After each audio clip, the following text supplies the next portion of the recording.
मित्र हो नमस्कार. मोदी सरकारने आपल्या कारकिर्दीतील म्हणजे 10 वर्षाच्या कारकिर्दीतील शेवटचा अर्थसंकल्प जाहीर केला. खरं म्हणजे ह्याला पूर्ण अर्थसंकल्प म्हणता येत नाही, कारण तो निवडणुकीच्या तोंडावर आलेला आहे. सरकारच्या खर्चाला मंजुरी आणि काही जुजबी गोष्टीसाठी तरतुदी असलेला हा अर्थसंकल्प आहे. तरीही या अर्थसंकल्पात अर्थकारण कमी आहे आणि राजकारण जास्त आहे आणि लोकप्रिय घोषणाही जास्त आहेत. सर्वात महत्त्वाचा मुद्दा म्हणजे 4 घटकांना या अर्थसंकल्पाने लक्ष केलेले आहे आणि हे 4 घटक मोठ्या प्रमाणात मतदार आहेत. या 4 घटकांना 4 जाती असं नाव दिलेलं आहे. खरं म्हणजे ते चुकीचं आहे. त्याच्यामध्ये एक महिला आहे, युवक आहे, शेतकरी आहे. यांना जाती कसं म्हणतो आपण? युवक ही काही जात नाही आहे, तो एक वयोगट आहे. महिला पण जात नाही आहे, तर ती एक स्त्रीलिंग आहे. शेतकरी पण जात नाही आहे, तो एक व्यवसायवाचक शब्द आहे. मनुस्मृतीने एवढ्या जाती दिलेल्या असताना ह्या पुन्हा नवीन 4 जाती कशासाठी हा एक प्रश्न आहे. पण या 4 जातींसाठी दिले तरी काय? युवकांना त्यांच्यासाठी मोठ्या प्रमाणात कोट्यावधी रोजगार उपलब्ध करण्याचं आश्वासन दिलेलं आहे. जवळजवळ 3 कोटी महिलांना लखपती बनवण्याचं आश्वासन आहे. म्हणजे त्यांच्या नावावर ₹1,00,000 कमीत कमी येणार आहेत. शेतकऱ्यांच्यासाठी विजेपासून पाण्यापासून अनेक आश्वासन आहेत. तर ह्या ज्या सगळ्या गोष्टी आहेत त्या निवडणुका डोळ्यासमोर ठेवून त्याची सगळी नोंदणी केलेली आहे, त्याचं धोरण आखलेलं आहे. आणखीन एक महत्त्वाची गोष्ट आहे, तिला पण राजकीय गोष्टच असे म्हणावे लागेल. 2014पर्यंत म्हणजे मोदी सत्तेवर येईपर्यंत, त्याच्या अगोदरच्या काळात काँग्रेसने जे सरकार चालवलं त्या सर्व काळातली श्वेतपत्रिका जाहीर करण्याचं एक महत्त्वाचं आश्वासन आहे. खरं म्हणजे गेली 10 वर्षे मोदी दिवसातून 50 वेळा सांगतात की काँग्रेसने देश बुडवला, काँग्रेसने भ्रष्टाचार केला. आता तो जो भ्रष्टाचार केला तो श्वेतपत्रिकेच्या रूपाने मांडण्याचा हा एक प्रयत्न आहे. या निवडणुकीच्या काळामध्ये काँग्रेस किती भ्रष्ट होती हे पुन्हा पुन्हा सांगण्याचा आणि त्याच्यासाठी श्वेतपत्रिकेचा आधार घेण्याचा प्रयत्न होईल. आता गेल्या 10 वर्षामध्ये जे जे भ्रष्ट वाढतात त्यांच्या मागे ईडी सोडण्यात आली आणि जे जे BJPमध्ये आले त्यांना गुजरातच्या वॉशिंग मशीनमध्ये आणि कमळाच्या पाकळ्यांमध्ये अडकवून त्यांना शुद्ध करून घेण्यात आलं, त्यांना सत्ता देण्यात आली. अशी कितीतरी नावं सांगता येतील की जी नावं BJPच्या दृष्टीने भ्रष्ट होते. आता तेच नावं सत्तेत आहेत, महत्त्वाच्या पदावर आहेत आणि चारित्र्यप्रधान म्हणून आपल्यासाठी ती वावरत आहेत. सगळ्यात मोठं उदाहरण म्हणजे बिहारमधल्या नितीश कुमारांचं. ते 9 वेळा मुख्यमंत्री झाले. 9 वेळा BJPने त्यांना ठोकायचा, त्यांना भ्रष्ट ठरवायचा प्रयत्न केला आणि प्रत्येक वेळी त्यांच्या मदतीनं त्यांनी सत्ता आणली. तर ही जी श्वेतपत्रिका आहे ह्याच्यात नवीन काहीच असणार नाही. लाल किल्ल्यापासून जाहीर सभेपर्यंत, लोकसभेपासून चौक सभेपर्यंत मोदी रोज काँग्रेसवर टीका करत असतात, त्यांना भ्रष्ट ठरवत असतात आणि हे त्यांचं जीवित कार्य झालेलं आहे. काँग्रेसला जोपर्यंत भ्रष्ट ठरवत नाही तोपर्यंत आपण जास्त काळ टिकत नाही असं त्यांच्या मनात काहीतरी वसलेलं असावं. खरं म्हणजे श्वेतपत्रिकेला सुद्धा काही कोणाचा विरोध असता कामा नये. मग प्रश्न येतो, गेल्या 10 वर्षात BJPने जे काही केलं त्याची श्वेतपत्रिका कोण काढणार? BJPने जी आश्वासनं दिली त्याची श्वेतपत्रिका कोण काढणार? निवडणूक प्रचाराच्या काळात 2014 मोदी गावोगाव सांगत होते की मी सत्तेवर आलो तर गरिबांच्या नावावर 15 लाख रुपये जमा होतील. म्हणजे हे सगळे लाखोपती होतील. हे लाखोपती कसे होतील? तर त्याच्यासाठी त्यांच्याकडे एक जादूचे कांडी होते. काळा पैसा उजेडात आणायचा आणि तो पैसा गरिबांच्या नावावर द्यायचा. किती काळा पैसा उजेडात आला आणि किती गरीब लाखोपती झाले असा हा प्रश्न आहे. काळा पैसा उजेडात यावा म्हणून नोटाबंदीसारखं हत्यार वापरण्यात आलं. नोटा बदलण्यात आल्या, काही जुन्या रद्द करण्यात आल्या आणि मोदींना वाटत होतं की त्याच्यातून खूप काळा पैसा बँकेत जमा होईल. प्रत्यक्षात 10 वर्षामध्ये 10 रुपये सुद्धा जमा झालेले नाहीत. मग काळा पैसा जमा झाला नाही म्हणून लोकांच्या नावावर पैसे देता आले नाहीत. ते देता आले नाहीत म्हणून लोक लाखोपती झाले नाहीत. अच्छे दिन आने वाले आहे ही एक प्रमुख घोषणा होती.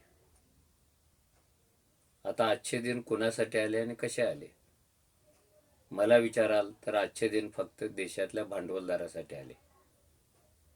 कारण या भांडवलदारांनी सरकारच्या मालमत्ता विकत घेतल्या, ज्याच्यामध्ये विमान आहे, ज्याच्यामध्ये रस्ता आहे, ज्याच्यामध्ये सेतू आहे, ज्याच्यामध्ये जल आहे, ज्याच्यामध्ये जंगल आहे, ज्याच्यामध्ये खनिज आहे, ज्याच्यामध्ये शिक्षण आहे, ज्याच्यामध्ये रेल्वे आहे. जे काय उरलं सुरलं होतं ते सगळं 4 भांडवलदारांनी विकत घेतलं आणि ते जगातल्या भांडवलदारांच्या प्रमुख यादीमध्ये आले. आजचे दिन त्यांनाच आले असतील. काळा पैसा वसूल करणाऱ्या किंवा तसं आश्वासन देणाऱ्या मोदीने प्रत्यक्षात देशातल्या प्रमुख बँका बुडवून परदेशात गेलेल्या धनदांडग्यांच्या विरुद्ध अजून काही कारवाई केलेली नाही आहे किंवा त्या कारवाईचा अंतिम फैसला काही झालेला नाही आहे. याच काळात अनेक बँका बंद पडल्या आणि सरकारने धोरण स्वीकारलं की सरकारी बँका बंद करून फक्त 3-4 बँका ठेवायच्या आणि बाकी खाजगी क्षेत्राला तिथे प्रवेश द्यायचा. म्हणजे पुन्हा खाजगी क्षेत्राला अच्छे दिन येणार. मोदींनी अशी पण घोषणा केली होती की आम्ही सत्तेवर आल्या दरवर्षी एवढे लाख एवढे कोटी जॉब म्हणजे नोकऱ्या तयार होतील. 10 वर्षात ते आश्वासन कधीच पूर्ण केलं नाही आणि आता नव्याने घोषणा झालेली आहे की 8 कोटी नोकऱ्या तयार करणार. कुठून करणार आहेत, कशा करणार आहेत, याचं उत्तर कोणी द्यायला तयार नाही. पण हे एक मोठं आश्वासन दिलेलं आहे. ह्या सगळ्या ज्या गोष्टी आहेत, मोदी जे बोलत होते, देश धावतो आहे, देश चमकतो आहे, देश जागतिक पातळीवर प्रमुख श्रीमंत देशाच्या यादीत जातो आहे, देश महागुरू होतो आहे, ते स्वतः महागुरू होत आहेत. हे जर घडायचं असेल तर देशातलं दारिद्र्य कुठेतरी कमी झालेलं आहे हे आपल्याला दिसायला पाहिजे होतं. ते दिसत नाही. उलट दारिद्र्य लपवण्याचे कार्यक्रम मोठ्या प्रमाणात झाले. जेव्हा जेव्हा गुजरातमध्ये साबरमती आश्रमात, महात्मा गांधींच्या आश्रमात जागतिक नेते भेट द्यायला येतात, तेव्हा साबरमतीच्या आश्रमाजवळ प्रचंड वाढलेल्या झोपडपट्ट्या प्लास्टिकचा कागद टाकून झाकल्या जातात. दारिद्र्य दिसू नये. बाहेरच्या नेत्यांना वाटावं खरोखरच यांच्याकडे अच्छे दिन चालू झाले. दारिद्र्य लपवून कधी देशाचा विकास झाला हे सांगता येत नाही. दारिद्र्य निर्मूलन करावं लागतं आणि दारिद्र्य निर्मूलनासाठी एक पण कार्यक्रम गेल्या 10 वर्षात BJPने वापरलेला नाही. जे दारिद्र्य निर्मूलन झालं असेल ते भांडवलदारांचं झालेलं आहे. देशातला सगळा मीडिया भांडवलदारांनी विकत घेतलेला आहे. अभिव्यक्ती स्वातंत्र्याचं काय झालं? लोकशाही सुदृढ करण्याचं काय झालं? लोकशाहीऐवजी आपण हिंदू राष्ट्राकडे काय गेलो? हिंदू राष्ट्र व्हावं म्हणून राज्यघटनेच्या बाहेर कोणते कोणते प्रयत्न होत आहेत आणि होत राहणार आहेत. संविधानाचा संकोच होतो आहे काय गेल्या 10 वर्षामध्ये? अभिव्यक्ती स्वातंत्र्य वापरल्याच्या नावाखाली किती लोक तुरुंगात गेलेले आहेत? आणि निर्भय वाटावं असं एक पण माध्यम आता बाहेर राहिलेलं नाही आहे. भांडवलदाराने तो विकत घेण्याचा झपाटा लावलेला आहे. ज्या देशातली माध्यमं भांडवलदारांच्या कच्चेपे होतात कारण किंवा ते विकत घेतली जातात, ती कोणती अभिव्यक्ती व्यक्त करणार आहेत, कुणासाठी ते लिहिणार आहेत, कुणासाठी ते बोलणार आहेत, हे पण आपण गेल्या 5 वर्षापासून पाहतो आहोत. कारण भांडवलदारांच्या मध्ये माध्यमं विकत घेण्याची स्पर्धा लागलेली आहे. हा सगळा गेल्या 10 वर्षातला जो लोकाजोका आहे तो कुणी मांडणार आहे की नाही आणि त्याच्यासाठी श्वेतपत्रिका येणार आहे की नाही, हा मुद्दा आहे. गेल्या 10 वर्षात अशा काही गोष्टी झाल्या की ज्याच्यावर पंतप्रधान आजपर्यंत बोललेले नाहीत. इतके मॉब लिंचिंग झाले पण पंतप्रधानांनी एकदा पण तोंड उघडलं नाही. पण राम मंदिराचा विषय आला तेव्हा ते ध्यानाला बसले, तेव्हा ते दंडवत घालायला लागले, तेव्हा ते भगवे कपडे घातले, तेव्हा ते माळा घालायला लागले. मणिपूरमध्ये माणसं मरतायत, अजून मणिपूर अजूनही जळताय, शांत झालेलं नाही. पण मोदींनी एक शब्द उच्चारलेला नाही. शेवटी सुप्रीम कोर्टाला शब्द उच्चारावा लागला. हे जे अच्छे दिन आहेत, हे जे भाईओ बहिणो आहे, ह्यांच्यातला जो नातेबंध आहे तो आपण किती अंमलात आणलेला आहे याचा विचार करण्याची वेळ किंवा करण्याची गरज भाजपला भासणार नाही. कारण घोषणांचा पाऊस पाडून त्यांना मतं जमा करायची आहेत. धर्मांधपणा वाढवून मतदारांना आपल्याकडे वळवायचं आहे. अनेक गाजरे त्यांनी ठेवलेली आहेत 10 वर्षात. अनेक गाजराच्या पुंगी दिलेल्या आहेत.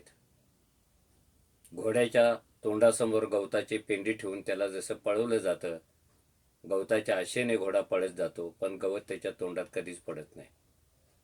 ह्या 10 वर्षातल्या घोषणा कोणत्या फळाला आल्या? समुद्रावर सेतू बांधल्यामुळे देश कधी प्रगती करत नसतो. कारण सेतू ही इथल्या नागरिकांची गरज नव्हती, ती भांडवलदारांची गरज होती. हे बुलेट ट्रेन कोणत्या नागरिकांनी मागितलं होतं?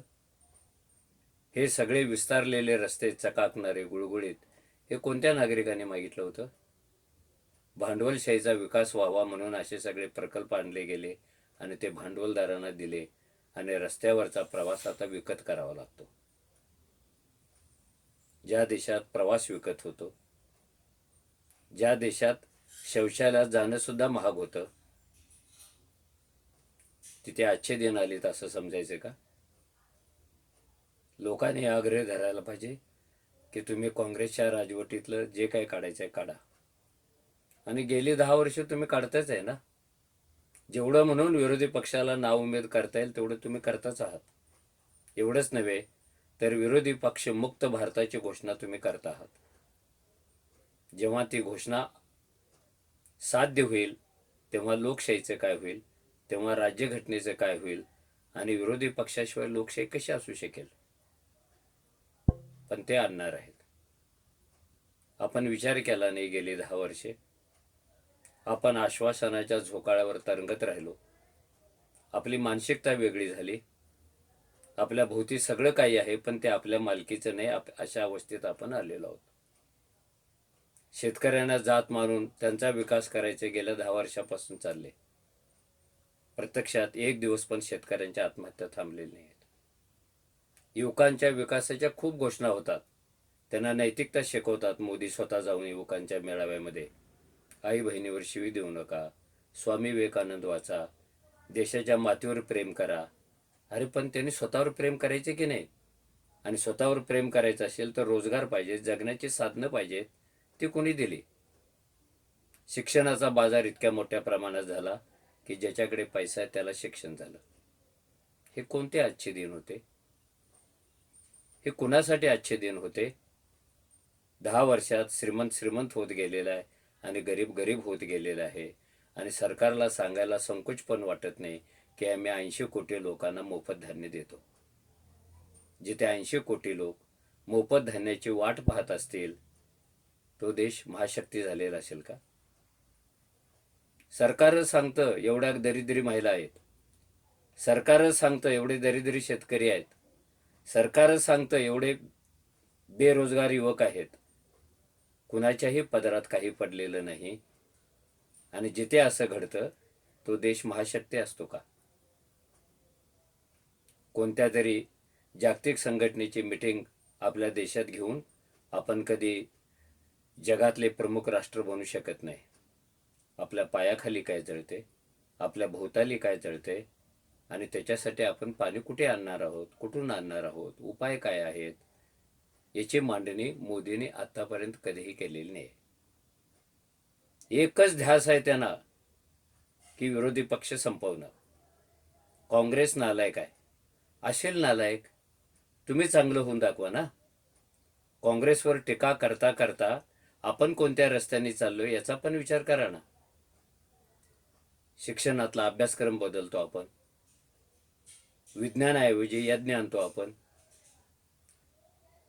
विज्ञानाऐवजी मनो आणतो आपण.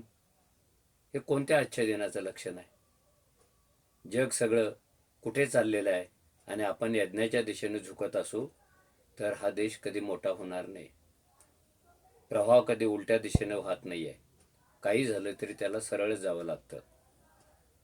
आता प्रश्न लोकांचा आहे, ही आश्वासनं येत्या 2 महिन्यात वाढत जातील. येत्या 2 महिन्यात अजून कुणाकुणाच्या भानगडी काढल्या जातील, त्यांना स्वच्छ केलं जाईल किंवा त्यांच्या मागे ईडी सोडलं जाईल. याला काही राष्ट्रभक्ती म्हणत नाहीत. हे सुडाचं राजकारण आहे. जो भ्रष्ट आहे त्याच्यावर काही कारवाई करा, पण त्याला स्वच्छ करण्याचा धंदा कसा काय चालू करता? तुमच्याकडे आला की स्वच्छ आणि तुमच्याशिवाय असलं की भ्रष्ट, ही व्याख्या कशी काय करता? लोकांनी हे सगळे प्रश्न विचारायला पाहिजेत. त्यांची श्वेतपत्रिका तुम्ही काढत असाल तर लोकांनी यांची श्वेतपत्रिका काढायला पाहिजे. आणि 10 वर्षे आपल्या वाट्याला काय आलं, काय नाही आलं, ह्याचे प्रश्न लोकांनी विचारायला पाहिजेत असं मला वाटतं. त्यामुळे हा जो अर्थसंकल्प होता तो सेमी अर्थसंकल्प होता. त्याच्यातल्या घोषणावर फार विसंबून राहावं असं मला वाटत नाही. आपण तसाच विचार करावा. धन्यवाद.